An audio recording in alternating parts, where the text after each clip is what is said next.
ආයුබෝවන් ඔබ අදත් එක්වන්නේ ලංකාවේ අංක එකේ සමබර තොරතුරු ප්‍රකාශය ලයිව් ඇට් 12 සමගින්. අද ලයිව් ඇට් 12 තුලින් ඔබ හමු වන මම මංජුල වීරසිංහ. මම චවිකා ගුණසේකර. සුපුරුදු පරිදි අදත් මුලින්ම සිරස්තල.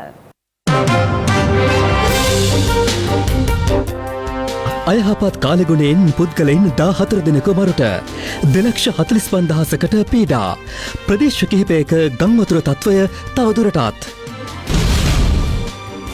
කොළඹට ඇතුළු වන අත්‍යවශ්‍ය සේවා වාහන සඳහා හෙට සිට විශේෂ ක්‍රමවේදයක්. තවත් සයිනුෆාම් එන්නත් මාත්‍රා මිලියනයක් දිවයිනට. නාවික හමුදාව සොයාගත් එක්ස්ප්‍රස් පර්ල් නෞකාවේ දත්ත පටිගත කිරීමේ යන්ත්‍රය අපරාධ පරීක්ෂණ දෙපාර්තමේන්තුවට. පරිසර දිනයදා කලාවැව ජාතික වනෝද්‍යානයේ නීති විරෝධී ගවගාලක් ඉවත් කිරීමට ගිය වනජීවී නිලධාරීන් පිරිසකට ප්‍රහාරයක්.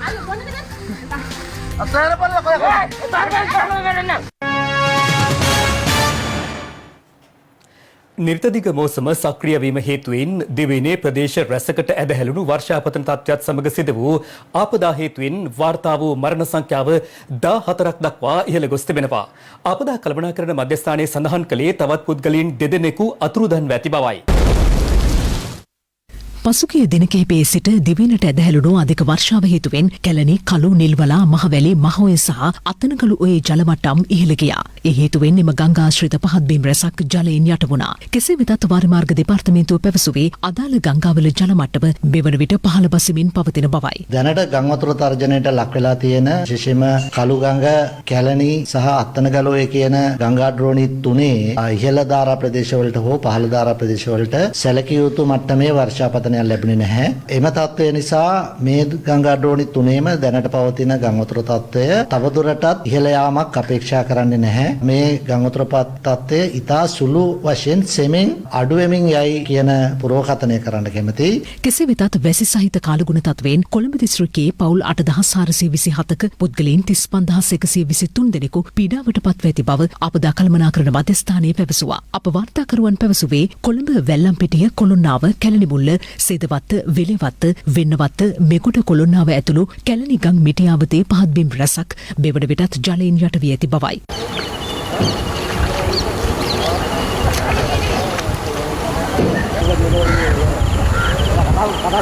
ඒගොල්ලන්ගේ මේ පැත්තේ මේ කෑම බීම පාසුකම් එහෙම තියෙනවද? කෑම නම් මුකුත් ලැබෙන්නේ නැහැ මහත්තයා. ඒ කියන්නේ රජයෙන්වත් දේශපාලනඥයෙන්වත් කිසිම දෙයක් නැහැ මහත්තයා. දැන් අපි ඉස්කෝලේ ඉන්නේ. කොහෙද මේ ඉස්කෝලේ? ගාමිණී ඉස්කෝලේ. දැන් මේ හරියට ඔයාලට කියන්න බලන්න පවුල් කොච්චරක් විතර ඉන්නවද කියලා? මේ ගෙවල් 400ක් විතර 500ක් විතර ඉන්නවා. කියන්නේ මිනිසුන්ට සහන සැලසෙනවද? ලපු ඒවනම් වචනෙට පමණයි. සමහරු අය නොයෙකුත් වොයිස් කට් දෙනවා, කතා කරනවා, අපිට කිසි දෙයක් ලැබුණේ නැහැ, අපිට මේ බඩු ලැබුණේ නැහැ, කවුරුත් අපිව බලන්න ආවේ නැහැ කියලා. එහෙම කියන කට්ටිය ඉන්නවා. කරුණාකරලා 117 අපගේ දුරකථන අංකයට අමතන අනිවාර්යයෙන්ම කණ්ඩායමක් එවන්නම් ඇවිල්ලා හොයලා බලන්න. මිට අමතරව සේදවත්ත, වෙලෙවත්ත ඇතුළු ප්‍රදේශවල ජනතාව කැලණිකඟ පිටාර ගැලීම හේතුවෙන් පීඩාවට පත්ව සිටිනවා.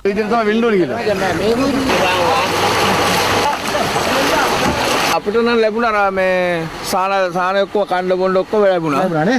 ඔව් ගෙවල් වලටත් දුන්නාද කොහෙද කෑම? ගංවතුර හේතුවෙන් තම නිවාසවල වාසය කිරීමට නොහැකි වූ බොහෝ පිරිසක් මෙවන විට සේදවත්ත දුම්රිය මාර්ගය අසන්නේ තාවකාලික නිවාස ඉදිකරමින් පදිංචි වී සිටින ආකාරය අපට දැක ගැනීමට හැකි වුණා.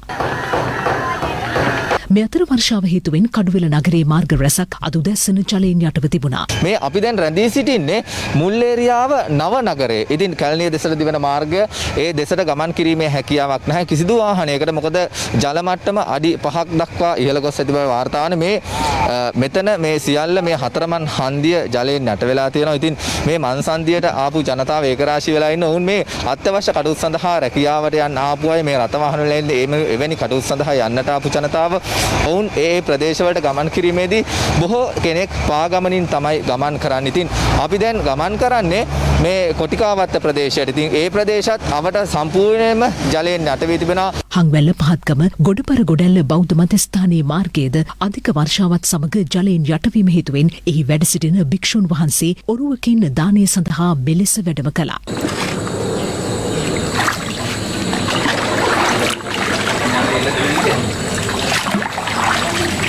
මේ අතර හංවෙල නගරයේ පහත් බිම් රැසක්ද මේ වන විටත් ගංවතුරෙන් යට වී ඇති බව අප වාර්තාකරු පැවසුවා. අත්තනගලු ඔය ද්‍රෝණියේ මීරිගම අත්තනගල්ල මහර ගම්පහ මිනුවන්ගොඩ ජායල සහ කටාන ප්‍රාදේශීය ලේකම් කොට්ටාසවලට අයත් පහත් බිම්වල ගංවතුර තත්වයේද තවදුරටත් පවතිනවා. මේ අතර අධික වර්ෂාව හේතුවෙන් මීරිකම හල්පේ ප්‍රදේශයේ නිවසක බිත්තියක් කඩා වැටීම හේතුවෙන් කාන්තාවක් මිය ගොස් තිබෙනවා. අප වාර්තාකරු පැවසුවේ මෙලෙස මිය ගොස් ඇත්තේ එම නිවස අසල පදිංචි කාන්තාවක් බවයි. මියගිය කාන්තාව අදාළ නිවසට පැමිණ ඇත්තේ ගංවතුර හේතුවෙන් අපවිත්‍රව තිබූ එම නිවස පවිත්‍ර කිරීමට සහාය වීම සඳහායි. පාලින්තු නුවර ප්‍රාදේශීය ලේකම් කොට්ටාසේ නායාමට ලක් වූ යකුපිටිය ප්‍රදේශය නිරීක්ෂණය කිරීමට අමාත්‍ය රෝහිත අබේගුණවර්ධන සහ රාජ්‍ය අමාත්‍ය පියල් නිශාන්ත මහතා ඊයේ එම ප්‍රදේශයට පැමිණියා. අප වාර්තාකරු පැවසුවේ එම ජනතාව මුහුණ දෙන ගැටලුවලට කඩිනමින් පියවර ගැනීමට අමාත්‍යවරුන් දෙදෙනා එහිදී පොරොන්දු වූ බවයි. මේ අතර නිරිත දිග මෝසම සක්‍රියව පැවතුනද වැසි තත්ත්වයේ අඩුවීමක් අද සිට දැකිය හැකි බව කලුකුණු විද්‍යා දෙපාර්තමේන්තුව නිවේදනය කරනවා. මේ අතර ආපදා කළමනාකරණ මධ්‍යස්ථානයේ පවසන්නේ අයහපත් කාලගුණ තත්ත්වයේ හේතුවෙන් මේ වන විට පවුල් 60,674ක පුද්ගලයන් 2,45,212 දෙනෙකු පීඩාවට පත්ව ඇති බවයි. සපුගස්කන්ද තෙල් පිරිපහදුවේ දැවිතෙල් කැලණි ගඟට මුසුවීම හේතුවෙන් පානීය ජල සැපයුමට කිසිදු බාධාවක් නොමැති බව ජල සම්පාදන අමාත්‍ය වාසුදේව නානායක්කාර මහතා පවසනවා. මේ අතර සපුගස්කන්ද තෙල් පිරිපහදුවෙන් ජලයට එක් වූ දැවිතෙල් පරිසරයට සහ කැලණි ගඟට එක්වීම වැළැක්වීම සඳහා තවදුරටත් මෙහෙයුම් ක්‍රියාත්මකයි. කනිජ තෙල් සංස්ථාවට අයත් සපුකස්කන්ද තෙල් පිරිපහදුවෙන් ඉවත්වන ඉන්ධන යලි පිරිසිදු කිරීමේ ස්ථානයේ ඇති දැවිතෙල් මිශ්‍රණ අඩංගු ගබඩා ටැංකි තුළට පසුගිය 4 වෙනිදා පස්වරුවේ වැසි ජලය කාන්දු වී තිබුණා. එම දැවිතෙල් අධික වර්ෂාවත් සමග ටැංකි වලින් පිටාර ගැලීම හේතුවෙන් ප්‍රදේශයේ අවට නිවාස 75ක පමණ පිරිස් පීඩාවට පත් වූ අතර බැහැරට ගිය දැවිතෙල් මිශ්‍ර වූ ජලය පට්ටිවිල ප්‍රදේශයෙන් කැලණි ගඟට එක්වීමේ අවධානමක් ද මත වුණා. ඒ අනුව වැසි ජලය සමග එක් වූ ඉන්ධන බාහිර පරිසරයට පැතර යාම වැළැක්වීම සඳහා නාවික හමුදාව සහ වෙරළ ආරක්ෂක දෙපාර්තමේන්තුව ආරම්භ කළ මෙහියුම් තවදුරටත් ක්‍රියාත්මක වෙනවා. ඊයේ දිනේදී දැවිතෙල් බාහිර පරිසරයට පැතර යාම වැළැක්වීම සඳහා මෙලෙස ඒවට ආවරණ දරක්ද යොදනු ලැබුවා. කෙසේ වෙතත් කනිජ තෙල් වෘත්තීය සමිති පෙන්වා දුන්නේ දැවිතෙල් මිශ්‍රණ අඩංගු ඉන්ධන ගබඩා ටැංකි නිසි පරිදි නඩත්තු නොකිරීම හේතුවෙන් මේ තත්වය උද්ගතව ඇති බවයි. මේ අතර මේ සිද්ධියෙන් අගතියට පත් වූවන්ට වන්දි ලබා දීමට පියවර ගන්නා බව විශේෂ භාර අමාත්‍ය උදය ගමන්පිල මහතා ඊයේ ප්‍රකාශ කළේ එම සහනේ නිරීක්ෂණ චාරිකාවකට එක්වීමෙන් අනතුරුවයි. ජාතික ජල සම්පාදන සහ ජලාපවාහන මණ්ඩලය ඊයේ ප්‍රකාශ කළේ මේ සිද්ධියෙන් ජල සම්පාදන මණ්ඩලය මගින් බෙදා හරින පානීය ජලයේ ගුණාත්මක භාවයට හානි සිදු ඇති බවට දැනට අනාවරණය වේ නොමැති බවයි. මේ අතර අද පැවති මාධ්‍ය හමුවකදී ජල සම්පාදන අමාත්‍ය වාසුදේව නානායක්කාර මහතාද මේ බව තහවුරු කළා. උතුරුමින් තිබුණු දැවිතෙල් ටැංකිය ඉතිරීම වළක්වන්නත් උතුරුන ඒ දැවිතෙල් ටැංකියේ දැවිතෙල් ජලයට මුසු වී ගලා ඒම වැළැක්වීමට යම් පියවර ගනිමින් තිබෙනවා. දැවිතෙල් ටැංකිය අමතලේ ඒ ජලපවිත්‍රා ගාරයට කොච්චර දුරට ප්‍රමාණයක් ඇවිල්ලා තියෙනවද? යම් දුරක් එන්න පටන් අරගනිමින් තිබෙන වෙලාවේ තමයි මේ කට්ටියම දිහත් වෙලා තියෙන්නේ. අනිත් එක අපේ ජලය අපි නිතරම ඉතා සූක්ෂම ලෙස පරීක්ෂා කරනවා බෙදා හැරීමේ ටැංකියට යන්න ඉස්සෙල්ලා. අපේ රසායනාගාර හරහා. ඒ පරීක්ෂණවලදී අපිට පෙනී ගියොත් මෙවැනි තත්වයක් තියෙනවා ඒක අපේ පිරිපාදුවෙන් අපිට නවත්ව ගන්න බෑ කියලා. අපි ඒ ජලය දෙන්නේ නැහැ. ඒතකොට මේකේ වැරදිකරු එතකොට කවුද කරු එමුතුමා? වැරදිකරු මේ උතුරාගිය දැවිතෙල් ටැංකිය පෙට්‍රෝලියම් එකේ වගකීම තමයි දැවිතෙල් ටැංකිය. අඹතලෙන් බෙදා හරිනු ලබන ජලය භාවිතා කරන ජනයාට කිසිසේත්ම බිය වෙන්න හේතුවක් නැහැ. අපි පරීක්ෂා කළා තමයි ජලය බෙදා හරින්නේ. එවැනි තත්ත්වයක් තියුණොත් අපි ඒ ජලය බෙදා හරින්නේ නැහැ. ඒ නිසා කවුරුත් බය නැතුව මේ ජලය පාවිච්චි කරන්න. මේ ජලයට බඳු දැවිතෙල් මුසු වීමක් සිදු වෙන්නේ නැහැ.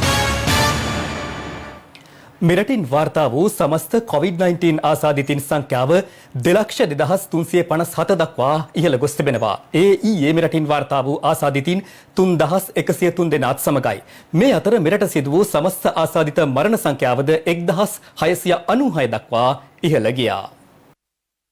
COVID-19 ආසාදිත මරණ 40ක් සෞඛ්‍ය සේවා අධ්‍යක්ෂ ජනරාල්වරයා විසින් ඊයේ තහවුරු කළා. ඉන් එක් මරණයක් සිදු ඇත්තේ ඊයේ දිනේදී. ඊයේ තහවුරු කෙරුණු ආසාදිත මරණ වලින් 23ක් පෙරමි පුද්ගලයන් වන අතර සිසු 17 දෙනා කාන්තාවන්. එම සියලුම ආසාදිත මරණ වයස අවුරුදු 50 ඉක්ම වූවන් බවයි සෞඛ්‍ය අංශ පැවසුවේ. ඉන් 9 දෙනෙකු නිවසේදීම මිය ගොස් ඇති අතර තවත් 6 දෙනෙකු රුහල්ගත කරන අවස්ථාව වන විටත් මිය ගොස් සිටි පුද්ගලයන්. මේ අනුව මේ වන විට වාර්තා වී ඇති සමස්ත ආසාදිත මරණ සංඛ්‍යාව 1,696ක්.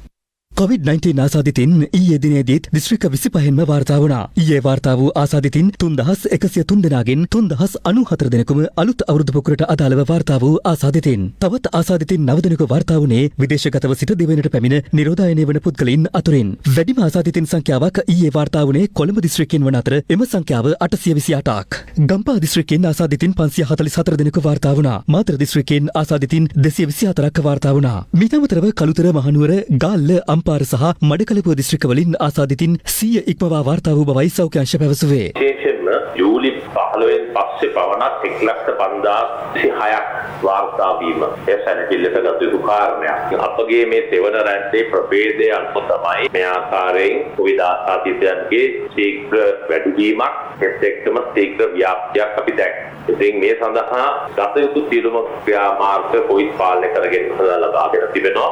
ඒත් එක්කම දිනකට 3000කට ආසන්න සංඛ්‍යාවක් කියන්නේ සැලකිය අවදානම් තත්ත්වයක්. ඉතින් මේ බව රටේ ජනතාවක් ඉතාමත් තේරුම් ගනී ඇති කියලා අපි බලාපොරොත්තු වෙනවා. ජනතාව ඉතාමත් සැලකිලිමත්ව කොවිඩ් ආසාදිතේ නොවි කොවිඩ් අතුරුන පුද්ගලයෙක් බවට පත් නොවි සිටීම වැදගත් කියන එක.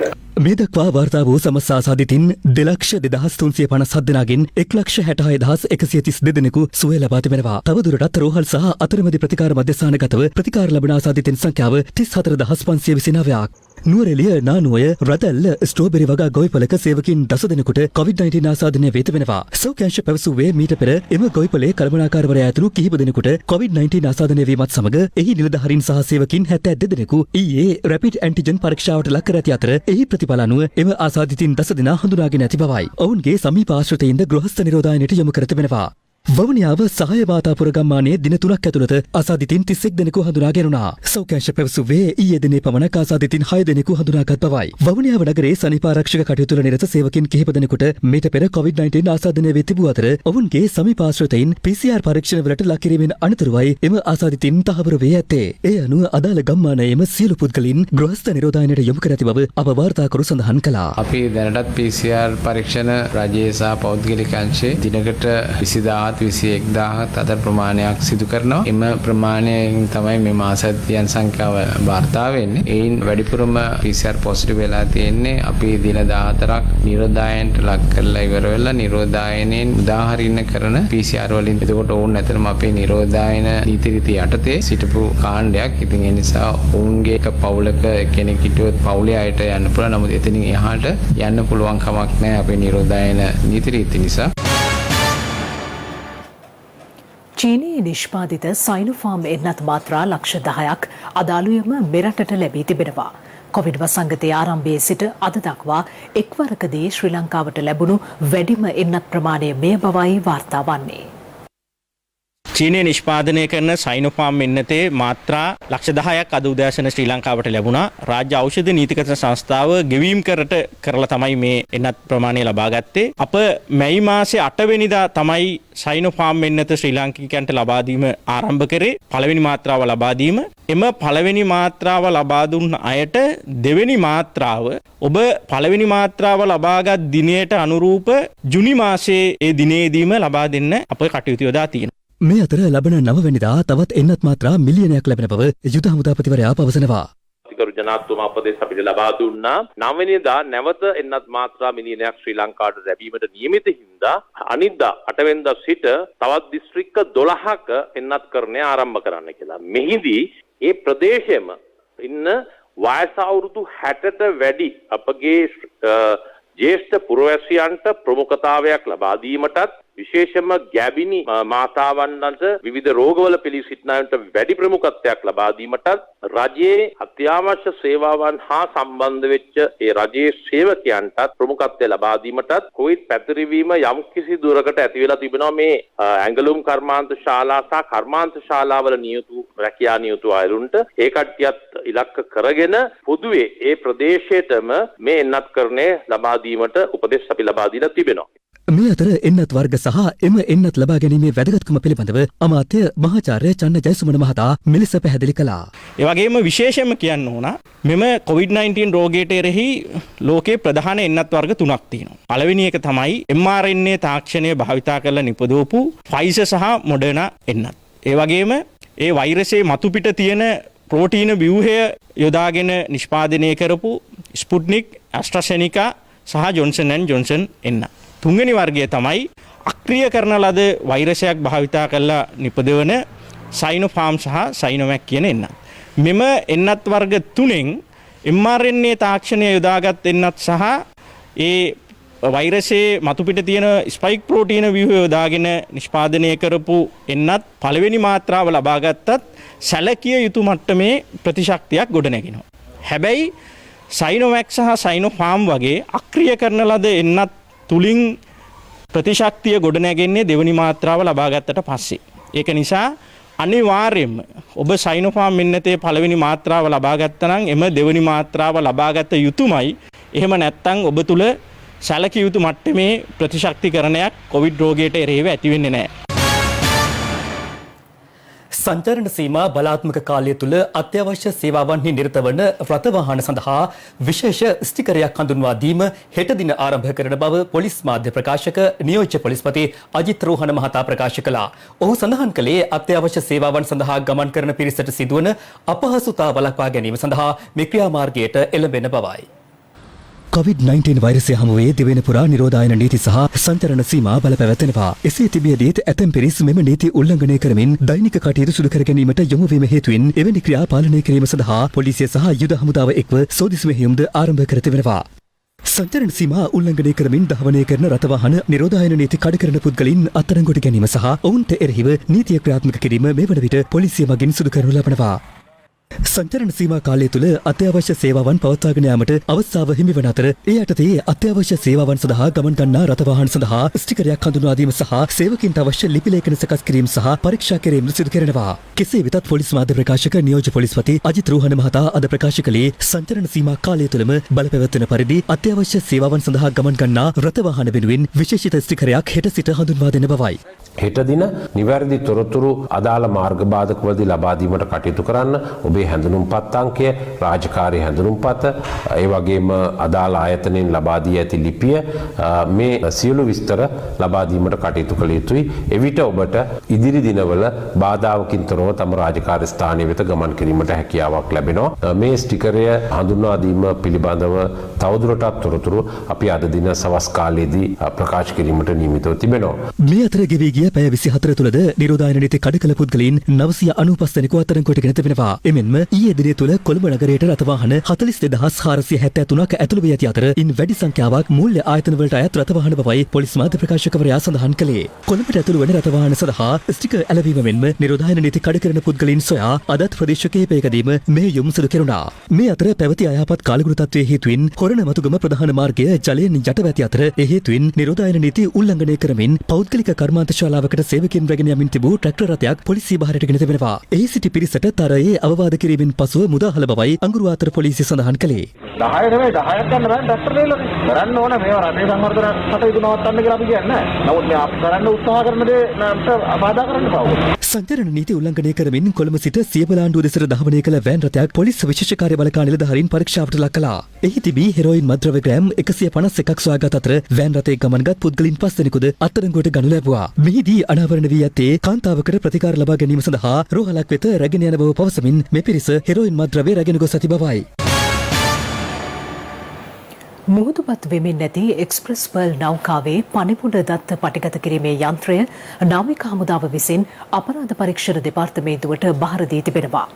මේ අතර කොළඹ වරාය ආසන්නයේ ගිනි ගැනීමට ලක් වූ MV එක්ස්ප්‍රස් පර්ල් නෞකාවේ සිද්ධිය සම්බන්ධයෙන් අපරාධ පරීක්ෂණ දෙපාර්තමේන්තුව මේ වන විට 20 දෙනෙකුගෙන් පමණ ප්‍රකාශ ලබාගෙන ඇති බව පොලිස් මාධ්‍ය ප්‍රකාශක නියෝජ්‍ය පොලිස්පති නීතිඥ අජිත් රෝහණ මහතා ප්‍රකාශ කළා. කොළඹ වරායට කිලෝමීටර් 9.5ක් දුරින් නැංගුරම්ලා තිබියදී ගිනි ගැනීමට ලක් වූ එක්ස්ප්‍රස් පර්ල් නෞකාව මේ වන විට මුහුදුබත් වෙමින් පවතිනවා. නෞකාවේ හටගත් ගින්න බැඩ පැවැත්වීමෙන් පසු එම නෞකාව ඈත දියමට ඇදගෙන යාමට උත්සාහ කළද එම උත්සාහය ව්‍යර්ථ වුණේ නෞකාවේ පසුපස කොටස මුහුදුපත්ලෙහි ගැටීම හේතුවෙන්. මේ අතර නාවික ගමනාගමනයේදී නැව් සංනිවේදන සබඳතා පටිගත කෙරෙන වොයිස් ඩේටා රෙකෝඩර් හෙවත් VDR පණිවිඩ හුවමාරු දත්ත පටිගත කිරීමේ යන්ත්‍රය ඊයේ නාවික හමුදාවේ සහාය ඇතිව අපරාධ පරීක්ෂණ දෙපාර්තමේන්තුව බහරයට ගෙන තිබෙනවා. පොලිස් මාධ්‍ය ප්‍රකාශක නියෝජ්‍ය පොලිස්පති අජිත් රෝහණ මහතා පැවසුවේ නෞකාව අයත මව් සමාගම සහ දේශීය නියෝජිතයා අතර ඇති වූ සංවාද සම්බන්ධයෙන් ඉදිරි විමර්ශන කටයුතු සඳහා මෙය වැදගත් බවයි. පර්ල් එක්ස්ප්‍රස් නෞකාවේ සිද්ධිය සම්බන්ධයෙන් අදාළ නැවේ කාර්ය මණ්ඩලය වගේම මීට සම්බන්ධ පිටස්තර ආයතනවල ප්‍රධානීන් ඇතුළු පුද්ගලයන් 20කගේ පමණ ප්‍රකාශ අපරාධ පරීක්ෂණ දෙපාර්තමේන්තුව සටහන් කර තිබෙනවා. එමෙන්ම පෙරේදා දිනේදී අදාළ විමර්ශන නිලධාරීන් සහ තවත් මෙම ක්‍රියාවලියට අනුබද්ධ ආයතන කිහිපයක නිලධාරීන් ඒ වගේම රජයේ රස පරීක්ෂකවරයා විසින් අදාළ නැව නිරීක්ෂණය කරනු ලැබුවා. විශේෂයෙන්ම මෙම නැවෙහි voice data record නැත්නම් DVR කියන උපකරණය මෙම විමර්ශනයේදී අත්‍යවශ්‍ය බව පෙනී ගියා. ඊයේ දිනේදී එම උපකරණය අපරාධ පරීක්ෂණ දෙපාර්තමේන්තුව භාරයට ගෙන තිබෙනවා. මේ උපකරණයේ නැවේ කපිතාන්වරයා, පාලක මැදිරිය සහ මව් සමාගම අතර සිදු වූ sannivedana සියල්ල පටිගත වී ඇති බවට වාර්තා වෙනවා. ඒ වගේම නැවේ කපිතාන්වරයා දේශීය නැව ඒජන්තවරයාත් අතර සිදු වී ඇති සියලු sannivedana පටිගත වී ඇති බව සඳහන් වෙනවා. මේ නැව අප්‍රේල් මාස 24 වෙනිදා සිංගප්පූරුවේ වරායින් පිටත් වුණේ. ඒ අනුව මෙම නැව අනතුරට ලක්වන කාල පරිච්ඡේදයේ වනතුරු සිදු සියලු දත්ත එහි ගැබ්ව තිබෙනවා. විශේෂයෙන්ම ඉදිරි ප්‍රශ්න කිරීම්වලදී විමර්ශන සිදු කිරීමේදී ඒ ඉතා වැදගත් වෙනවා. යම්කිසි ආකාරයක අන්තරාදායක ද්‍රව්‍ය තිබූ කන්ටේනර් තිබුණා නම් ඒවා ගබඩා කිරීම, ඒ වගේ මේ සම්බන්ධව ලබා දුණු උපදෙස් පිළිබඳව මෙම DVR උපකරණයට සවන් දීමෙන් තොරතුරු ලබා ගැනීමට පුළුවන්. ඉදිරි විමර්ශනවලදී අදාළ පුද්ගලයන්ගෙන් ප්‍රශ්න කිරීමට එම තොරතුරු වඩාත් ඉවහල් වෙනවා. මේ සම්බන්ධයෙන් තවදුරටත් අපරාධ පරීක්ෂණ දෙපාර්තමේන්තුව පරීක්ෂණ පවත්වනු ලබනවා. මේ අතර නෞකාව අයත් වන ගලවා ගැනීමේ සමාගම් විසින් ඊයේ දිනේදීද දිය යට නිරීක්ෂණයන් සිදු කළ අතර එහි වාර්තාව ඉදිරියේදී සමුද්‍රීය පරිසර ආරක්ෂණ අධිකාරිය සහ වෙළඳ නාවික ලේකම් කාර්යාලය ඇතුළු රාජ්‍ය ආයතන වෙත බහර දීමට නියමිතව තිබෙනවා. මේ අතර නෞකාවෙන් සිදු වූ හානිය සඳහා නීතිමය පියවර ගැනීමට හෙට සිට සාකච්ඡා සිදු කරන බව අධිකරණ අමාත්‍යාංශය සඳහන් කළා. එක්ස්ප්‍රස් පර්ල් නෞකාව ගිලී යාමට පෙර චන්ද්‍රිකා තාක්ෂණය ඔස්සේ ලබාගත් ඡායාරූප පෙළක් ඊයේ විදෙස් මාධ්‍ය මෙසේ වාර්තා කර තිබුණා. එක්ස්ප්‍රස් පර්ල් නෞකාවෙන් විසිරුණු රසායනික අපද්‍රව්‍ය හේතුවෙන් මෙරට මුහුදු තීරයට දැඩි බලපෑමක් එල්ල වූ අතර පසුගිය දින කිහිපයේදී දිවයිනේ විවිධ වෙරළ තීරවලට ගොඩ ගැසූ මියගිය කැස්බෑවන් එක්ස්ප්‍රස් පර්ල් නෞකාවේ විෂ රසායනික ද්‍රව්‍ය මුසු වීමෙන් මිය ගොස් ඇතැයි විමර්ශනය කරන බව සමුද්‍රීය පරිසර ආරක්ෂණ අධිකාරිය සඳහන් කළා. මේ අතර නෞකාවෙන් විසිරුණු අපද්‍රව්‍ය කොස්ගොඩ දූවෙමෝදර ගඟෙහි ගම් යුරටද ගොඩ ගසා ඇති අයුරු අද පෙරවරුවේ අප නිරීක්ෂණය කළා. දැන් තවත් දේශීය පුවත් කිහිපයක් වෙතයි අවධානය. දඹුල්ල කිරළගොල්ල ප්‍රදේශයේ පිහිටි ඒදඬුකොටේ ජලාශයේ වැව් බැම්ම විනාශ කර ඒ ආශ්‍රිතව පිහිටි කැලෑ ප්‍රදේශයේද එළිපෙහෙළි කොට ඉඩම් අත්පත් කරගන්නා ජාවාරමක් ක්‍රියාත්මක වන අයුරු ලෝක පරිසර දිනයේ යෙදී තිබුණු ඊයේ දිනේ එහි කිය අපට දක්නට ලැබුණා. මේ සම්බන්ධයෙන් අවස්ථා කිහිපයකදීම බලධාරීන් දැනුවත් කර තිබුණද ඔවුන් මෙතෙක් ඒ පිළිබඳ කිසිදු සොයා බැලීමක් සිදු නොකළ බවයි ප්‍රදේශවාසීන් පවසන්නේ. දඹුල්ල ප්‍රාදේශීය ලේකම් කොට්ටාසයට අයත් කිරළගොල්ල ග්‍රාම නිලධාරී වසමේ පිහිටි වලගම්බා රජ දවස ඉදු වූ බව කියන ඒදඬුකොටේ ජලාශයේ වැව් බැම්ම ඩෝස කර ඒ අවට පිහිටි වටිනා ගස් කපා දමා තිබෙන්නේ මේ ආකාරයෙන්.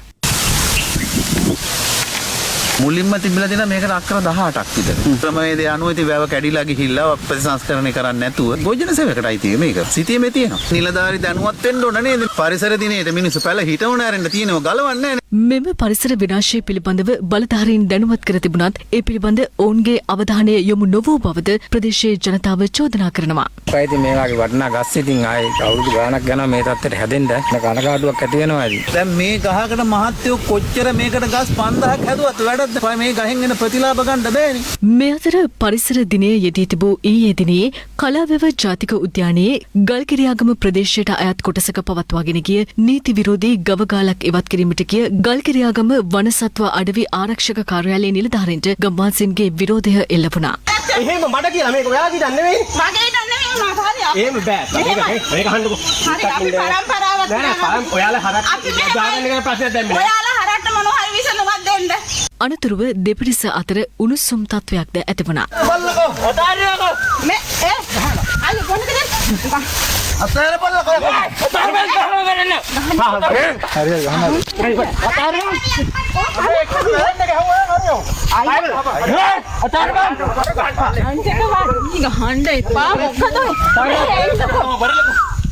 ගහගන්න නැතුව නෙමෙයි මහත්තයා හෙමින් කතා කරගන්න මම මේකයි අලුතෙන් කතා කරලා ඔයාලා දඩුවක් තියෙනවනේ ගහගෙන හරියන්නේ නැහැ අපිට ගැහුවේ සිද්ධිය සමතයකට පත්කිරීමට එම ස්ථානයට ගල්කිරියාගම පොලිසියද පැමිණි අතර පහර කැමට ලක් වූ වන අඩවි නිලධාරියෙකු ප්‍රතිකාර සඳහා ගල්කිරියාගම ප්‍රාදේශීය රෝහලට ඇතුළත් කර තිබෙනවා. විරාමෙන් අනතුරුව තවත් දේශීය පුවත් කිහිපයක් කෙටියෙන් ඔබ වෙත ගෙනීමටයි මේ සෝදානම.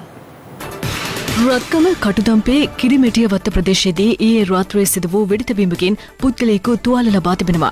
පොලිසිය පැවසුවේ මෙලෙස තුවාල ලබා ඇත්තේ රත්ගම පන්විල නව ජනපදයේ පදිංචි 36 හැවිරිදි පුද්ගලයෙකු බවයි.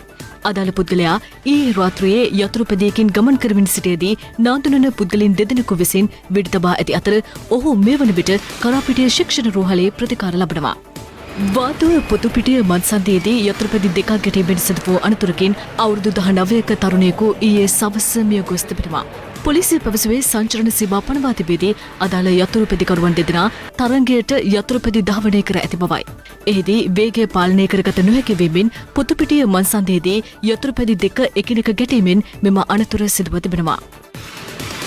අනුරාධපුර හොරෝපතාන වලහ විද්‍යවැව ප්‍රදේශයේ ගෙවත්තකදී ඇතෙකුට විදුලි සැර යොදා ඝාතනය කළ පුද්ගලයෙකු වනජීවී දෙපාර්තමේන්තු නිලධාරීන් විසින් අත්අඩංගුවට ගෙන තිබෙනවා. අවුරුදු 20ක් පමණ වන බවට විශ්වාස කරන මෙම සද්ධන්තයා ඝාතනය කර ඇති බවට හොරෝපතාන පොලිසියට දැනගැනීමට ලැබීමෙන් පසු පොලිසිය ඒ බව අනුරාධපුර වනජීවී කාර්යාලයට දැනුම් දී තිබුණා. ඒ අනුව පොලිසිය සමග සිටි වනජීවී නිලධාරීන් සැකකරු අත්අඩංගුවටගෙන ඇතා ඝාතනය කිරීම සඳහා ඔහුගේ නිවසේ සිට ඇද තිබූ විදුලි රැහැනද සොයාගෙන තිබුණා. ලයිව් 12 අදට අවසන්. සුබ දවසක්. සුබ දවසක්.